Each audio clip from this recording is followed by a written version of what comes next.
Jedziesz z nami.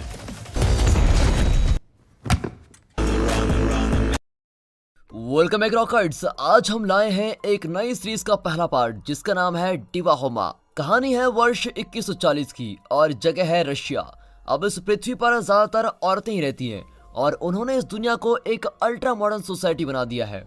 वे भीड़ भाड़ से दूर गांव में रहती हैं जहां हर परिवार के पास अपना एक विला है। टेक्नोलॉजी से भरी इस दुनिया में एआई हाउसकीपर घर का सारा काम संभाल लेता है, यहाँ तक कि वो ओनर का टेम्परेचर मेजर करता है, उसका खाना बना देता है और मूड के अनुसार मूवीज और शोज भी प्ले करता है। वो अपने ओनर के लिए नई ड्रेसेस भी डिजाइन करता है। पृथ्वी पर मर्द जात लगभग लापता हो चुकी है, जिसकी वजह से दुनिया में नफरत, वायलेंस और युद्ध का नामो निशान मिट चुका है। चारों ओर शांति फैली हुई है और इस जगह की औरतें 150 साल तक की उम्र तक जिंदा रहती हैं। इस कहानी को देखकर तो लगता है कि इससे पहले आदमी ही औरतों की उम्र को कम कर रहे थे। और ये है सीरीज की हीरोइन लीजा। लीजा की उम्र है 50 साल और वो एक लोकल स्कूल में हिस्ट्री टीचर है। एक दिन सुबह न्यूज में दिखाते हैं कि एक औरत अपने हक के लिए लड़ रही होती है। उसकी मांग यह है कि औरत को आदमी के साथ मिलकर रहना चाहिए और नेचुरल तरीके से गर्भ धारण करना चाहिए, न कि आर्टिफिशियल इंसेमिनेशन से। लीजा उस न्यूज को इग्नोर करके अपने काम पर चली जाती है। इस दुनिया में हर तरफ एआई टेक्नोलॉजी यूज की जा रही है। औरतें मिलजुल कर रहती हैं और बहुत ही डिसिप्लिन्ड हैं। जगह जगह फूड स्टॉल्स होते हैं जहां फ्री फूड मिलता है। औरतें सारा काम आसानी से कर पाती हैं, लेकिन इनडिसिप्लिन के लिए उनके सोशल पॉइंट्स काट दिए जाते हैं। जैसे अगर गलत गार्बेज बिन में कचरा डाल दिया जाए तो उसके सोशल पॉइंट्स काट दिए जाते हैं। यहाँ सोशल पॉइंट्स ही करेंसी है। अगर कोई अच्छा काम करती है तो उसे फ्री सोशल पॉइंट्स दिए जाते हैं। लीजा की क्लास एक स्पेस शटल जैसी दिखती है और अंदर जाती वो एक वीडियो के द्वारा स्टूडेंट्स को मानवता का इतिहास पढ़ाती है। वो बताती है कि प्राचीन समय से ही मर्द मानव समाज पर अपना कब्जा जमाए बैठे थे। अपनी ताकत बनाए रखने के लिए उन्होंने दुनिया में नफरत और हिंसा फैलानी शुरू कर दी और दुनिया की शांति नष्ट हो गई। ग्लोबल वार्मिंग बढ़ने लगी और ओजोन लेयर धीरे धीरे मिटने लगी। वो बताती है कि ये सब मर्दों की गलती थी। फिर साल 2030 में यूएस और नॉर्थ कोरिया के बीच टकराव हुआ, जिससे दुनिया का पासा पलट गया। नॉर्थ कोरिया के कुछ साइंटिस्ट ने एक खतरनाक वायरस पैदा किया जिससे वे यूएस आर्मी को मिटा देना चाहते थे, लेकिन वो वायरस दुनिया भर में फैल गया और दुनिया के 99% मर्द मारे गए। और जब से औरतों ने दुनिया का अधिकार संभाला है, उन्होंने धीरे धीरे मर्दों की हर गलती को ठीक किया। पोल्यूशन और ग्लोबल वार्मिंग कम होने लगी और सारे जीव जंतु धीरे धीरे पहले की तरह पनपने लगे। इस तरह दुनिया फिर से खुशहाल हो गई। वीडियो के एंड में ये दिखाया जाता है कि अब पृथ्वी पर प्रीमेट्स यानी मर्द पैदा ही नहीं होते, और अगर गलती से पैदा भी हो जाते तो बड़ा होते ही उनको एक ऊबड़ खाबड़ जगह में भेज दिया जाता जहां टेक्नोलॉजी नाम की कोई चीज ही नहीं होती। इस नई दुनिया में मर्दों को असभ्य और बेवकूफ माना जाता है, जो साफ सुथरा रहना जानते ही नहीं है। उनके सिर्फ दो इंटरेस्ट हैं, एक है यौन संबंध और दूसरा है वायलेंस। अब लीजा स्टूडेंट को एक दीवार के पास लेके जाती है जिसके उस तरफ कुछ बस्तियां होती है।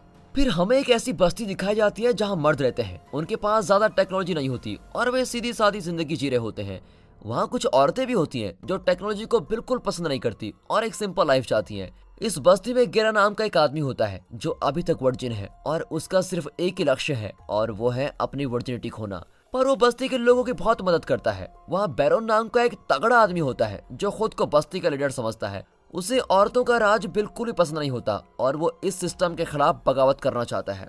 वो भाषण देता है कि कई 100 साल पहले जब औरतों ने पृथ्वी पर कब्जा कर लिया था तो उन्होंने मर्दों के साथ जानवरों से भी बदतर बर्ताव करना शुरू किया था, लेकिन मेरे परदादा के जमाने में उन्होंने औरतों की हिफी सोसाइटी को छोड़ दिया और कई ऐसी बस्तियां बनाई जहां औरत और मर्द एक सिंपल और नॉर्मल लाइफ बिता सके। कुछ औरतें भी उनके साथ यहाँ पर चली आई और बस्ती के लोग बहुत ध्यान से उसकी ये बातें सुन रहे होते हैं। इतने में लीजा अपने स्टूडेंट को वहां ले आती है और वहां के मर्दों को तो वो जू के एनिमल्स की तरह उनको दिखाती है। मर्द इससे बड़े आग बबूला हो रहे होते हैं। लीजा और उसकी स्टूडेंट मारिया एक रिस्ट्रिक्टेड एरिया में पहुंच जाती है। तब गेरा वहां पर आता है और उन्हें छुपाने की कोशिश करता है और टेंशन में वो लीजा को ही किस कर देता है। अब लीजा बड़ी टेंशन में अपनी विसल बजाती है और गेरा घबरा जाता है। इतने में दूसरे मर्द सभी लड़कियों को घेर लेते हैं।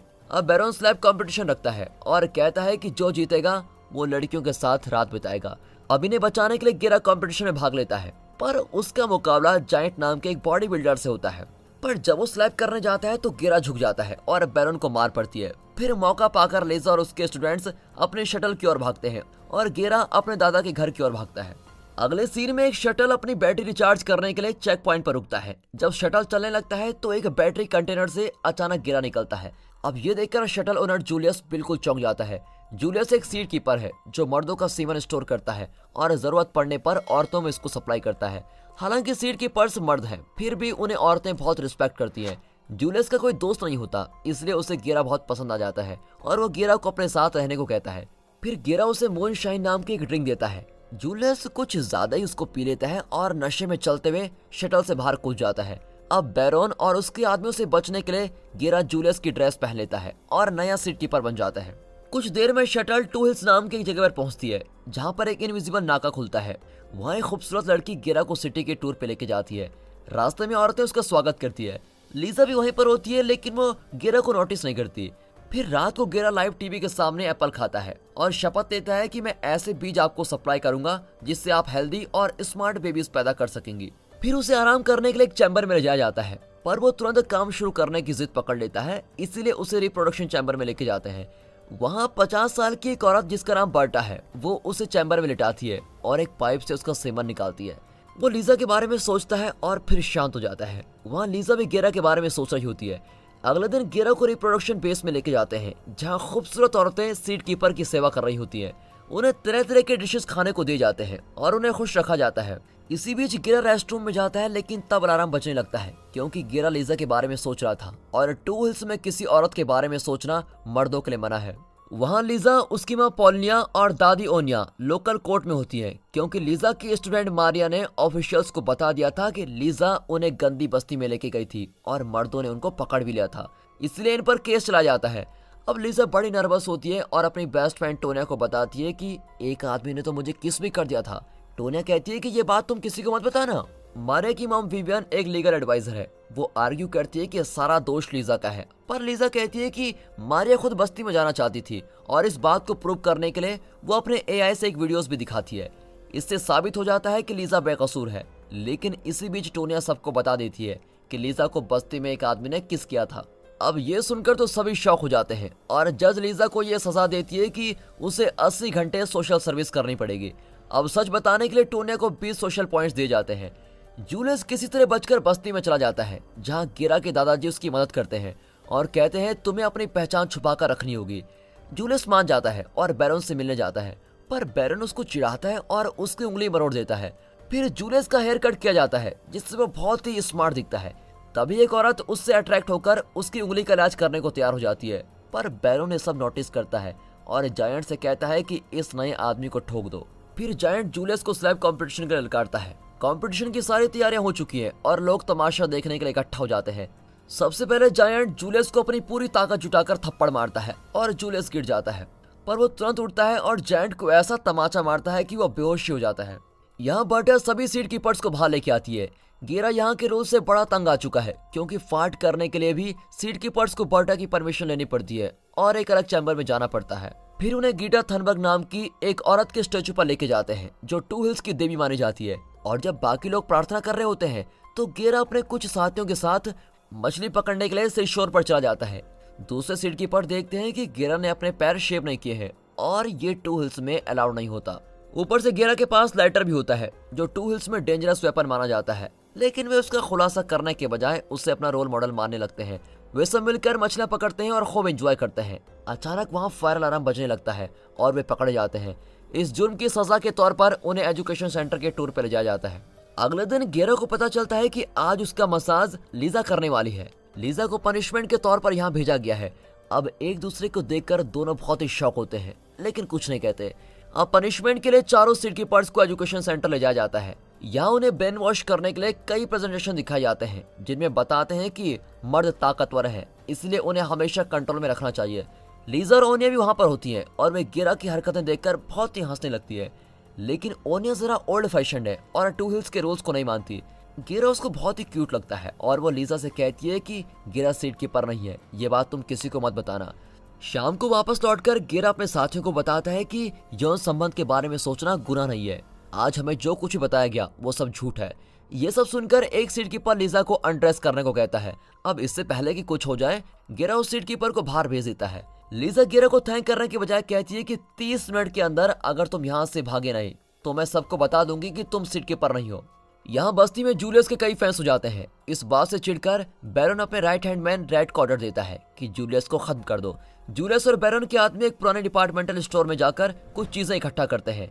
जूलियस वहां से कुछ खाने के ऐसे आइटम्स ढूंढता है जिससे उसके साथ ही बड़े इंप्रेस हो जाते हैं। उन्हें पता भी नहीं था कि ये सब खाने के आइटम्स होते हैं। फिर वे द स्क्विरल्स नाम के ग्रुप से भिड़कर बैरन के आदमी को बचाता है और इन बातों से इंप्रेस होकर वे जूलियस को फिर से बस्ती में ले जाने का फैसला करते हैं। फिर दिखाते हैं कि लीगल एडवाइजर विवियन का बैरन के साथ अफेयर चल रहा है। अगले दिन विवियन सीड कीपर की फोटोज को देखती है तो पता चलता है कि जूलियस मिसिंग है। बैरन ने उसे यह भी बताया था कि उनमें से एक सीड कीपर नकली है और वो असल में बस्ती का एक आदमी है। ये जानकर विवियन अपने असिस्टेंट को बुलाकर पूरी कॉलोनी को इस बारे में अलर्ट करने को कहती है। अब इससे घबराकर गेरा टू हिल से बाहर जाने की कोशिश करता है, लेकिन इनविजिबल नाका उसको रोक देता है और इमरजेंसी अलार्म बजना शुरू हो जाता है। अब और कोई रास्ता न पाकर वो कॉलोनी में लौट आता है। वो लीजा से मदद मांगता है, लेकिन लीजा उसको इग्नोर कर देती है। पर गेरा उसको याद दिलाता है कि मैंने बहुत बार तुम्हारी मदद की है।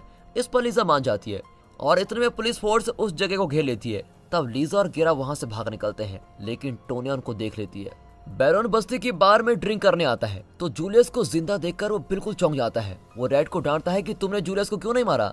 तो रेड कहता है कि जूलियस अच्छा आदमी है और उसने हमारी जान बचाई थी। इनकी आर्ग्यूमेंट के बीच जूलियस आकर कहता है कि यहाँ कोई किसी का गुलाम नहीं है, सबको अपनी मर्जी से जीने का हक होना चाहिए। बार में बैठे लोग भी जूलियस को सपोर्ट करते हैं। उसकी बात मानकर बैरन उसे अपने घर बुलाता है और वे अपने ओपिनियन डिस्कस करने लगते हैं। जूलियस चाहता है कि हर इंसान आजाद जिंदगी जिए, पर बैरन सबको अपने पैर तले दबाकर रखना चाहता है। आखिर दोनों इलेक्शन रखने का फैसला करते हैं और जीतने वाला ही बस्ती का लीडर होगा। जूलियस के जाने के बाद बैरन रेड को बुलाकर कहता है तुम भी इलेक्शन में खड़े हो जाओ ताकि वोट बढ़ जाए, इससे जूलियस के जीतने के चांसेस कम हो जाएंगे। फिर रात को वोटिंग शुरू होती है और बस्ती के लोग वोट करते हैं। जब रिजल्ट अनाउंस किया जाता है बैरन को सिर्फ एक वोट मिलता है, लेकिन शौक तो तब लगता है जब रेड 18 वोट से इलेक्शन जीत जाता है। जूलियस को भी 16 वोट मिले होते हैं। इससे पता चलता है कि लोग अभी भी जूलियस पर पूरा विश्वास नहीं करते। अब लीजा गेरा को घेर लेती है। ओनिया चाहती है कि गेरा यहाँ से बचकर निकल जाए, लेकिन इससे पहले कि वो कुछ प्लान कर सके विवियन के असिस्टेंट तलाशी लेने आ जाती है। लेकिन उसके अंदर आने से पहले ही ओनिया लीजा गेरा और अपने पेट को कबर्ड में छुपा देती है। अब हमें बताया जाता है कि टू हिल्स में पेट्स रखना भी इलीगल है।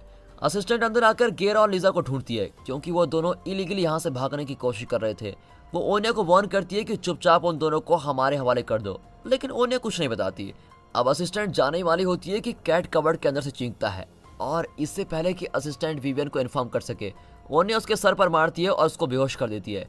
अब ओनिया अपना मोटरसाइकिल गेरा को देती है और कहती है कि इसमें 80 किलोमीटर पर आवर की स्पीड से जाओगे तो इनविजिबल नाके को चीर कर निकल जाओगे।